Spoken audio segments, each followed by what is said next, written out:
Hey, this is Gina, DNS Bait. This report is current as of Friday the 22nd. Not a lot has changed on the chain here in the last couple of weeks. This weekend, though, the weekend after today, it's supposed to get pretty darn warm, so I suppose that water temperature is going to start to climb again. We seem to have been kind of stuck in water temps into the mid to lower 70s for the last several weeks.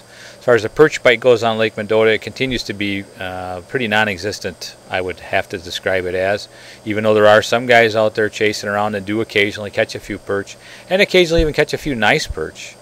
The last report I had some nicer perch was kind of through the grapevine. The fish were real shallow, real early in the morning. Couldn't tell you where, but particularly the guy I heard was catching quite a number of really nice sized perch, but he said once the sun got up over the trees, that bite was done. Otherwise on Lake Mendota, I have been hearing a little bit of bluegill action out in some of the bars. They seem to be out in that 20-25 foot of water, scattered and suspended at times over the rocks. Difficult bite to catch up to, but if you do, some nice fish once in a while.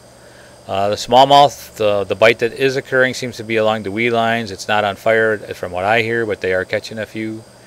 And I have, the walleye bite that was going on seems to have slowed down out here on Lake Mendota. I would have to say the best bite on the chain is a bluegill bite, and it's over on Lake Monona. A lot of those fish that were on the weed lines most of the summer have now finally went out and suspended over deeper water. We've been getting some fish out into 35 to 50, 55 foot of water. The other day I was out there, a lot of those fish were down around 20 feet deep or so. I actually prefer it when they're up a little higher. They seem to be a lot more active, but we did manage to catch a couple, probably 35 really nice bluegills, and a few of them that were in the 9-inch range. And that was on a day when there was no wind, and that's anybody knows that likes to drift. It's difficult to catch those suspended fish when you got no wind. So when the wind is blowing, those fish are very cooperative from what I've been hearing. Muskie action seems to be picking up a little bit on Lake Monona too. I couldn't tell you where, but I did hear the cowgirls have been producing again. Those bigger double-bladed bucktails have been working pretty good. And as far as the bass bite goes on Monona, I really haven't heard too much lately. Lake Waubesa continues to be pretty tough for the most part, from what I hear, other than a little bit of muskie action and some pike. But the panfish, the bluegills, every once in a while I still hear some bluegill and crappie action out in about 20 feet of water or so. And a lot of times they're right down near the bottom. That bite seems to be somewhat sporadic, although some guys say they've gotten some nice numbers of fish. I would say most of the action on that end of the chain has been up in Mud Lake, around the dredge hole. A lot of bluegills in that area there at times. As far as Lake Kegonsa goes, I really haven't heard much of anything down there as of late. Last report I had down there was about a week ago, and there were some white bass up on the north end of the lake in the evening.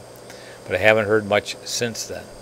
I did talk to some guys that were, I guess, I forgot about that, were drifting, mid-lake drifting, and they did catch a couple of nice bluegills and crappies out in the middle of the lake.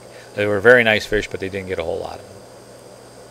I think that's really all I've got here locally. I haven't heard much else around the state here recently either. Lake Wisconsin's been kind of quiet. If they're catching much, they're not talking a whole lot.